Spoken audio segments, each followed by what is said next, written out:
was not born a sinner. Don't miss this. No human being is born a sinner. You see, these people they call New Age, and these people they call Universalist. This is where they use in dealing with you people who call yourselves Pentecostal charismatics, because of this theology that everybody is born a sinner. So the question any critical thinker would think is, I didn't sin, Adam sinned, I was born a sinner because of Adam's sin. Why do I have to believe in Jesus to be righteous? Since I didn't sin, it was put on me by Adam. If Jesus died for all, I should automatically be righteous without believing the gospel. How do you argue that out? Because that's not Bible teaching. That's nonsense. If you people claim that the sin of Adam is my sin, then the death of Christ should be my death. Or is Adam more powerful than Jesus? I wasn't there when Adam sinned. I was not born when Adam sinned. Me and Adam didn't come from the same village. When Adam sinned, there was no any idea that my grandfather would be born. Then now I am born, and as soon as I am born, you say what Adam did has come on my head. How? If that happens, then God is not just. If that happens, then God must be wicked. If that happens, then God is not fair. Praise the Lord.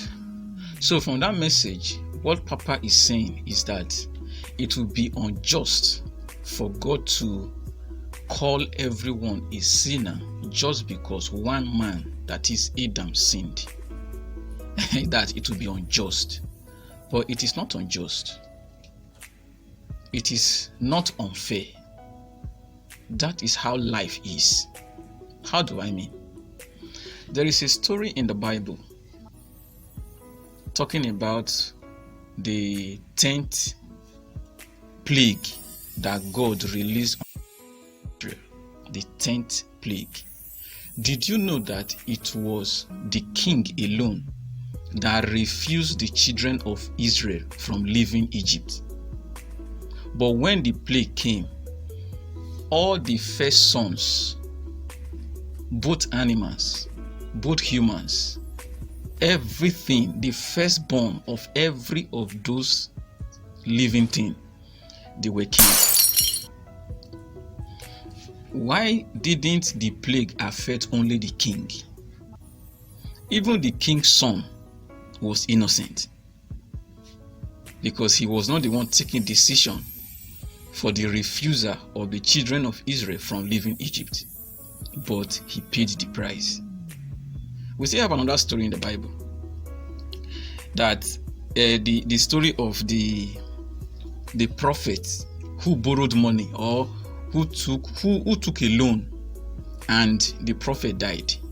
When the prophet died, the creditor, the person that the prophet was owing, came to take the two sons of the late prophet. Were the two sons part of the loan? No. This is what we call lineage. There is something we call lineage. It is an inheritance. It is an inheritance. If you say the sin of Adam is limited to Adam, that humans, or we now, that we are not born with Adam's sin, why are the curses that God laid in Genesis affecting people today? For example, God told Eve that in pain, in labor, she will give birth to her children. Do you know that women today, they still pass through that same pain when they want to deliver? Yes, they still pass through pain when labor comes. It's just like you now saying a car had an accident and the passengers had injuries. Will you now say the passengers are innocent? That should be the driver that was driving the car. Therefore, if the car has accident, only the driver should suffer for it. Does it make any sense to us? That a car had an accident and is supposed to be only the driver that's supposed to have injury. That the passengers are innocent, they are not the one driving the car, therefore they should not have injury. Does it make any sense? We all came out from the loins of Adam, so it is a lineage, it is an inheritance. Now he made a statement that if the sin of Adam came upon us directly, automatically, so also the death of Christ should bring salvation upon us automatically. But it doesn't work like that. How many of us have catarrh, what we call cold, flu? Then we went to the pharmacy or the hospital and we told the nurses or the doctors there to give us an injection for us to catch cold. Virus, bacteria, fungi, they spread without your knowledge. But when you want to treat yourself, what do? You go to the pharmacy to take medication.